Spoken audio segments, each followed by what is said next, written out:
Vibe coding is probably the hottest trending topic right now. In the UK, it was even named the Collins's Dictionary Word of 2025.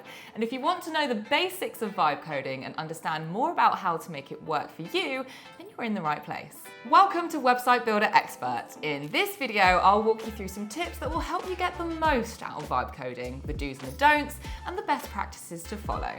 So let's dive in. What is vibe coding? Up until very recently, coding meant you had to know the ins and outs of programming languages and spending long hours manually writing codes by yourself. But that has been simplified with vibe coding. As the name implies, vibe coding is simply coding on vibes. It's a way to build software even without any basic knowledge of programming. With vibe coding, it's possible for you to build software by simply describing what you want in plain language to an AI agent and letting it generate the code, adjust it for you, and even test it for you. Now, as a non-coder myself, I've really relied on vibe coding for some recent projects, and believe me when I say that I've learned some lessons the hard way. But my loss is your gain, because I'm going to tell you everything I've learned and fast track you to being an expert. Create a knowledge document. This is probably one of the most important vibe coding tips you will ever come across. A knowledge document, also called a product requirements document, is something your AI can refer back to that contains everything it needs to know about your project, including your requirements. What you want to do is share the document within your initial prompt. I did this and it made a website super close to what I wanted, costing just a few credits, saving me time and money. Nice. Imagine you're briefing a human developer. You wouldn't just give them a few prompts. You'd want to fully explain your project and your goals. The same goes with AI. Testing and iterations. Another pro tip is to test as you go. This makes it easier for you to spot errors early on. I learned this the hard way, and it's a lot harder to get rid of bugs and errors later on in the process because the cause is harder to find. Also, bugs compound, so spotting them as they happen means you'll save yourself the headache of building on top of bad foundations. Another thing to be wary of is not just to test the new feature in isolation, but also to make sure that the user journey and the surrounding elements are all intact. Sometimes the AI can be confused by a new prompt, and what seems like a small, simple tweak can have unintended effects elsewhere in your product. You can also test on different previews, like your laptop, your tablet, or your phone. This way, you're making sure that there are no bugs and no problems, and the customer experience is smooth sailing. If you're finding this video useful, please consider subscribing to the channel. We've got loads of videos and resources designed to help entrepreneurs and small business owners. My next step is simple, but it's easy to fall into the trap of sending prompts that are too basic or that lack detail. When it comes to vibe coding, you can't afford to be vague. Instead of saying you want something to be blue, use a specific hex code. Use specific pixel dimensions to get sizing right. Describe what you want in as much detail as possible. This will help you achieve the result you want quicker and save you lots of time in the long run. But it is a bit of a balancing act. You also need to avoid going overboard by asking too much in one prompt, as this can confuse the AI and cause a lot of errors. What do you mean? What do you mean? Keep your prompts concise, precise, and detailed. Make use of visual editing to save credits.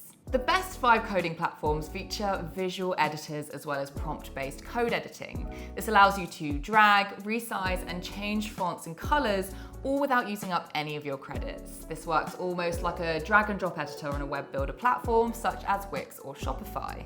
The changes you make on the visual editor will be reflected in the code, but these changes will be made without you needing to make a prompt to the AI. Think about it this way: use your AI prompts for creation and use your visual editor for curation.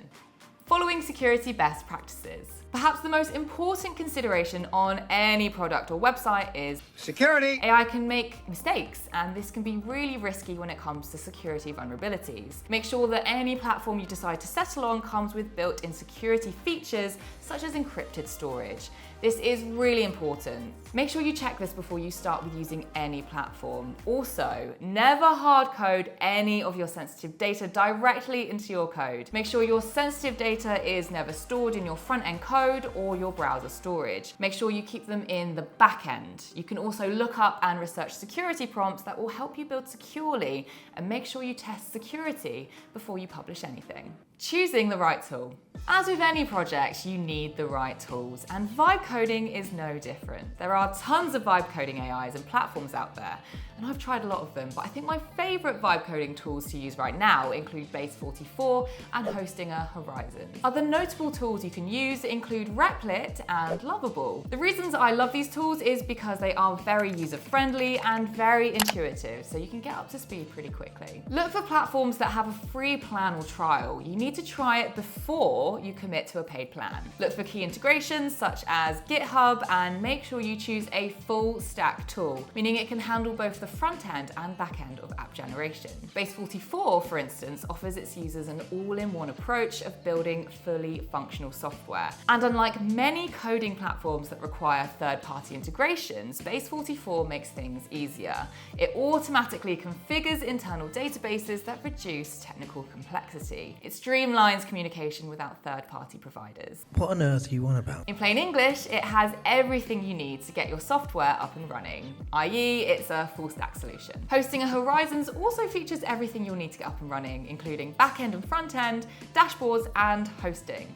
Its chatbot-style AI is extremely easy to use and to get good results from quickly. With Base44, there's a free tier where you can use the tool's core features and you receive 25 AI credits or prompts a month. But you might find you want to upgrade when you want more complex software.